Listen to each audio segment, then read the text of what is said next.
Hello everybody, welcome back to Election Watch, and it's the last by-election preview video of the year. The final three happening on the Thursday the 19th of December. One in Dudley, one in London in Greenwich, and one in Swale again. We were there in Greenwich and Swale, both of those actually in the last couple of weeks.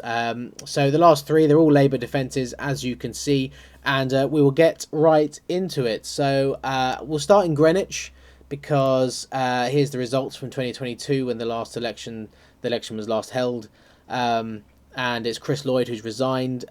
This chap here, he's resigned. You can see that Labour were well ahead of anybody in this election. Look, Greenwich, a very safe Labour area in London, even with their drop in the polling recently, still a very safe area of the country for the Labour Party. Look, we may well see their vote share decline heavily like we have elsewhere. Even if it does, that they probably got enough votes or enough of a margin to absorb that hit. But actually, in the by-election that happened in Shooters Hill ward in Greenwich a few weeks ago, Labour's vote actually held up pretty well. It declined about 5%. But we'll keep a keen eye on it. Of course, it just it's a different ward, so it may well be that Labour's vote share does decline here. Who will benefit out of that? Well, we have to keep an eye on that. Reform standing. I don't necessarily think Reform will do too well here, but who knows? The Green Party, of course, standing as well. But you can see last time this election happened, the Greens weren't even really. They're on a par with the Conservatives, only 4 votes ahead of the next Conservatives. So I think Labour will probably hold on in Greenwich. Moving on to Dudley, though, I think this one may be a bit more interesting. So you can see this is the last election result from 2023. And again, Labour won pretty convincingly. They were a good 600, maybe 700 votes ahead of the Conservatives, who all finished in sort of second place. Liberal Democrats in third, they're not really involved. But it was a comfortable win for the Labour Party in 2023 in Dudley. Now, Dudley itself, if we look at the Nowcast, is currently projected to go to Reform from Labour. Now, of course, as we always say, the Nowcast is for parliamentary Westminster voting, and it's based off of current opinion polling. It's not a perfect proxy for local election voting because we don't know the specifics of the ward. We don't know some various information like that. So we can't draw too many conclusions from it, but it maybe points us in a direction. It seems that Reform are doing quite well in Dudley, is what I'm trying to get at. And Reform are standing here.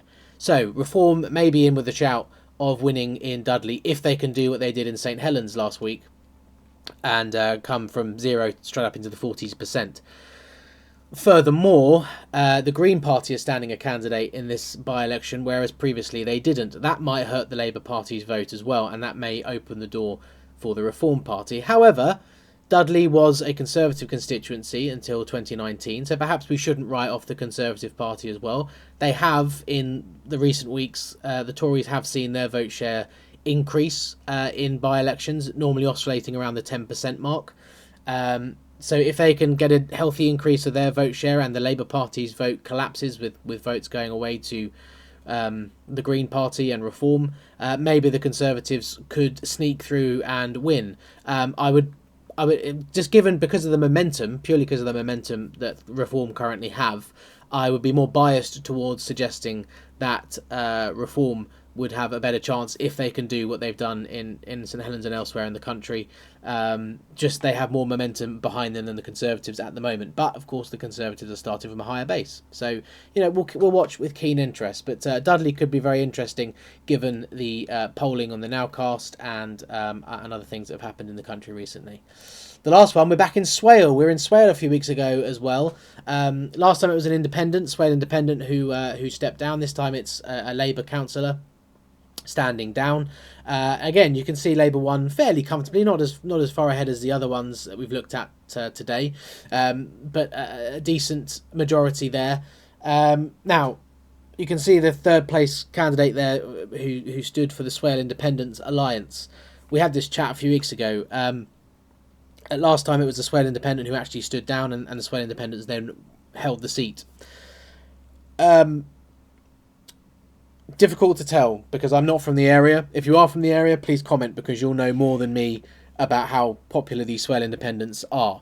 Now, clearly they didn't win this ward last time, but they did come in third place or in second place behind Labour, and they were fairly, decently ahead of the Conservative Party, over 100 votes ahead. So if Labour do see a drop in their support in Swale, now interestingly, Labour's vote actually went up in the last Swale by-election. They didn't win, but their vote actually did increase slightly. So that's interesting. We haven't seen that many in many places in England.